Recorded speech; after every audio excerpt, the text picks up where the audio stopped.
In this video, we're going to talk about Gmail or your email. So I can get to Gmail here or go to the waffle and click on Gmail. So we're going to open up an email account here, and we see that these items are ones that haven't been read before because they're bolded. And then these are ones that have already been read, and that kind of organizes it a little bit for you. The other thing that you might want to do is if you have something that's really important, you can click the star. So let's say her schedules are important to her. She has starred those. Then when she wants to see only the important items, she can go up over here to starred and see the items that she has starred that are important. That's a quick way to find those items. Okay, go back to the inbox. All right, let's talk about how to compose message, and then we're going to also talk about how to delete things that you have in there because you might have a lot. So let's start with compose.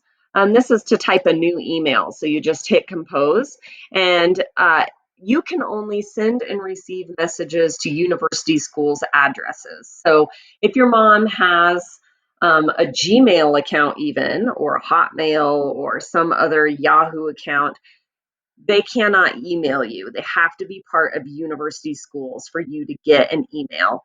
And same thing if you send something to an address that's not university schools, they cannot receive it.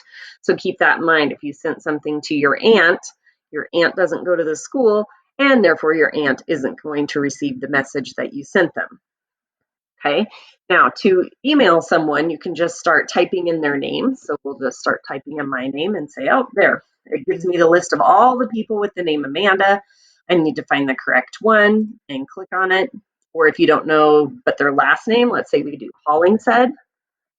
And notice there are 3 Hollingsheads, so make sure you get the right one. You don't want to be asking about your grades and sending it to Mrs. Hollingshead's daughter or son. Make sure you're sending it to Mrs. Hollingshead. So you may need to know some of your teachers' first names.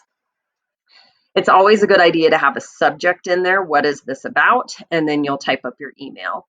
And just keep in mind that the more information that you give a teacher, the easier it is for them to answer you back. Okay, and when you are done, you're just going to click send, and it will send to that person. Okay.